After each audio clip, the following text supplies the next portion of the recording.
जयंत काही मिस तर होत नाहीये ना? Make no mistake. पुन्हा एकदा विचार कर, कारण ह्या प्लॅन मध्ये आता एकही चूक तू अफोर्ड करू शकत नाहीस. Let's go over this again.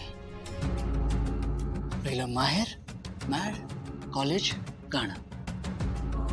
या चारही ब्रांचेस पैकी गाण्यातल्या ब्रांचमध्ये मी हात घातलेला आहे पंडितजींना बोलून. येस. माहेरच्यांशी मी टचमध्ये आहे. Okay. College I don't think so. तर राहिला मॅड. येस.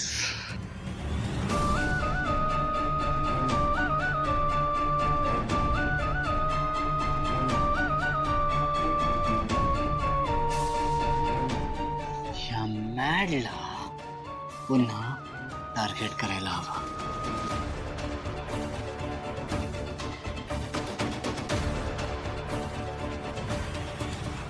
कसं काय? कारण आत्ताच्या सिच्युएशनला बघता तर मॅड जानूला त्याच्या घरी ठेवेल मला वाटत नाही.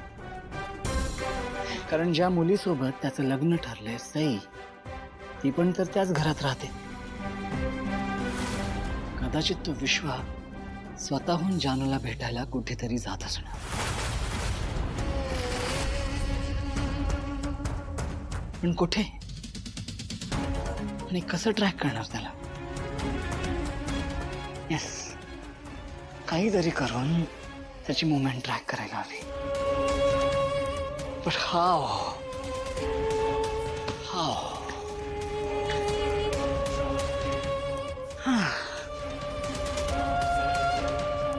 त्या मॅडला ऑफिसला बोलवायचंय.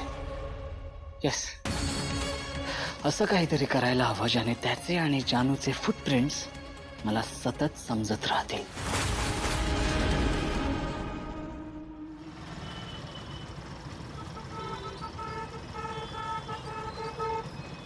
डिलिव्हरीचा हिशोब व्यवस्थित मांडलाय का? हो आई. हा.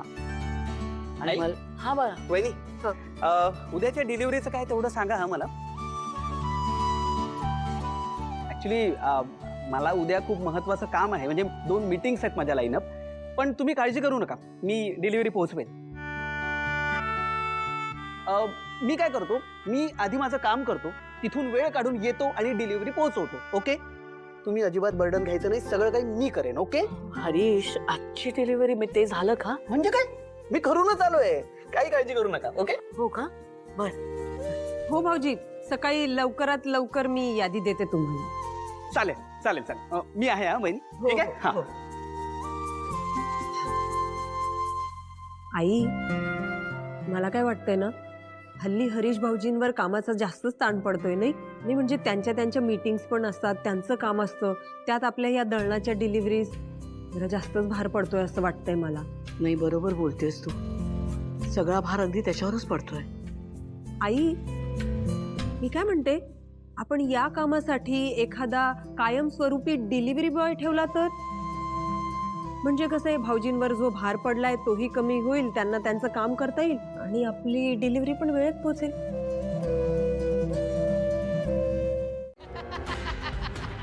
जयंत, ए जयंत. म्हणजे बघा ना, माणूस किती विचित्र असतो ना. म्हणजे काय तो एकेकाळचा जयंत ज्याला वाटायचं की जानू नसेल तर तो जगूच शकत नाही, अजिबात नाही. पण हे बघा, आपल्या समोर उभा आहे, जगतोय. आणि एक मिनिट, हा काय नुसता जगत नाहीये, हा एकदम ताजा तवाना चांगला दिसतोय हा. आणि ते बघा, जानूकडे सतत बघत राहण्यासाठी ह्याने जानूचा फोटो आणून लावलाय. तो बघा किती मोठा. म्हणजे आता जानू फोटोने रिप्लेस झाली नाही का? अरे वा. आणि आज तर जानूच्या आवाजाची रिप्लेसमेंट म्हणून पंडितला गायला बोलवलंय. क्या बात आहे. हो, म्हणजे आवाज पण शोधलास तू आता नवीन. क्या बात आहे. म्हणजे हळूहळू तू जानूला रिप्लेस करून टाकतोयस. हळूहळू विसरतोयस तू तिला, विसरतोयस. वेडा कुठला. बघू तो फोटो बघू. हो. ह्या घरामध्ये फक्त जानूचा, फक्त तुझाच आवाज घुमला पाहिजे. हा. खोटं बोलताय तुम्ही, खोटं आहे, तुम्ही सगळे खोटं बोलताय. पंडितजी तुझी रिप्लेसमेंट नाहीयेत, खरंच. जानू खरं सांगू तर जेव्हापासून मी तुला बघितलंय ना तेव्हापासून मला खूप त्रास होतोय जानू. म्हणजे रात्रभर मी एकटा जागा असतो, मला झोप लागत नाही जानू. सतत तुझ्या आठवणी मला येत राहतात जानू. म्हणून आणि खरंच सर्वायवल म्हणून मी पंडितजींना घरी बोलवलंय. That's it. त्यासाठी जानू खरं सांगतोय, तुलाही माहितीये मी तुला शोधतोय, मी तुला शोधणार आणि मला माहितीये तू मला मिळणारच. हे सगळं खोटं बोलतायत, हे तिघे खोटं बोलतायत जानू. पंडितजी तुझी रिप्लेसमेंट नाही करू शकत जानू. हे सगळे खोटं बोलतायत. हे गप्प राहा तुम्ही, खोटं बोलताय तुम्ही. जानू तू याच्या बोलण्याकडे लक्ष देऊ नकोस. हा पळपुट आहे, पळपुटा, खोटारडा. बरोबर बोललास. अगं जानू तुला ना हा फसवतोय. फसवा कुठला? फसवतोय. करेक्ट, फसवतोय.